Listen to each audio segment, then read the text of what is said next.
everyone, welcome to my channel Politics with Sandy. If you are new, please subscribe and don't forget to hit the notification bell so you can be notified every time I upload. So today I want us to look at the policy called neoliberalism. Neoliberalism. Is this policy good or bad for developing countries? Is it good or bad for developing countries? So let's start by defining the policy neoliberalism. What is neoliberalism? Neoliberalism is a policy, is a political approach that favors free market capitalism. It is a model that encompasses both politics and economics. So it's not just a political policy or economic policy. It encompasses both politics and economics and seeks to transfer the control of economic factors from the public sector to the private sector. That's neoliberalism. Okay, let's look at the characteristics again of neoliberalism. Neoliberalism involves the belief that greater economic freedom leads to greater economic and social progress for individuals. So does this belief works for developing countries? I don't think so. But we'll get to that later. But I don't think so. Personally, I don't think this policy works for developing countries. Okay. Neoliberalism supports free enterprise, competition, deregulation, and the importance of individual responsibility. So under this policy, I can say it's like every man for himself and God for us all. It does not care about people. You are on your own under this policy. It also minimizes a government control of industry and boosting private sector ownership of business and property. So neoliberalism is about profit. It's a policy that only cares about profit.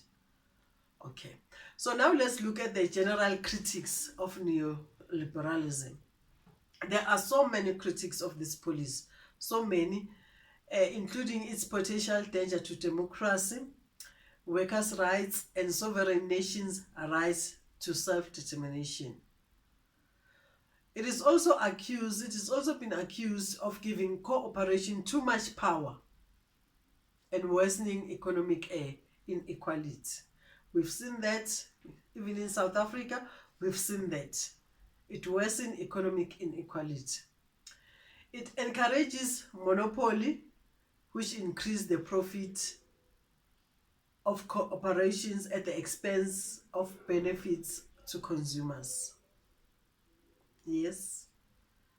So those who earn a low income have limited spending power.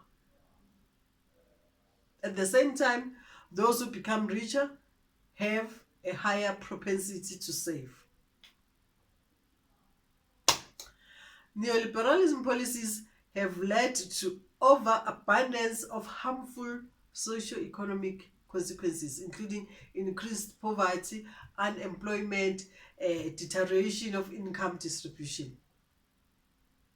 Okay, it is also said that economic liberalization, which is the same thing as neoliberalism,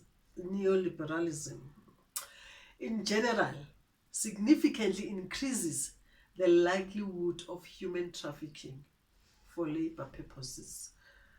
We are reading about this, hearing about this every day, human trafficking. Okay. So let's get to our question. Is this policy good or bad for developing countries? Before that, what are developing countries? Developing countries are poor countries that are seeking to become more advanced economically and socially. Those are developing countries. Mostly we find developing countries in African continent. Yes, African continent. So according to UN, developing countries are countries which are relatively low which with sorry with a relatively low standard of living, undeveloped industrial base, and moderate to low human development index. The index is a comparative measure of poverty, literacy, education, life expectancy, and other factors for countries worldwide. So, again, is this policy good or bad? I don't think so. I still don't think so. Why I'm saying this is because this policy is essentially an economic ideology.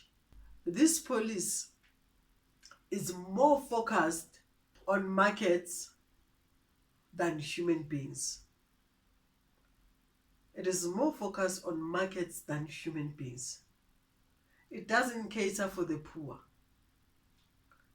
It's only for those who are able to enter the economic competitive world. So it's just a train. To me, it's just a train for the rich only. It doesn't cater for poor people. And developing countries, as I explained, are poor countries, if I can say that. Poor countries with poor people. So this, according to me, makes it bad for developing countries, this policy. And neoliberalism is about policies and measures that influence economy.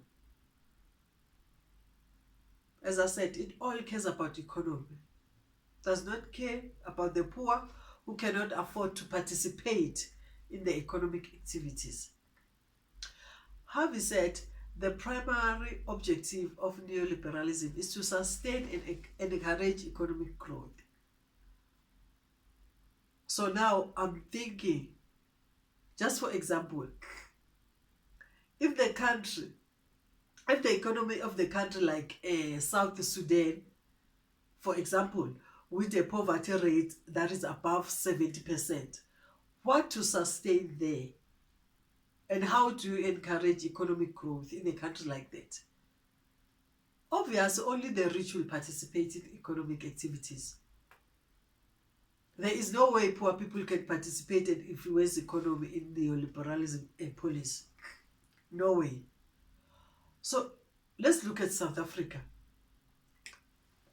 Though other countries are seeing South Africa like a rich country, especially in African continent, South Africa is like, they think it's a rich country or a developed country.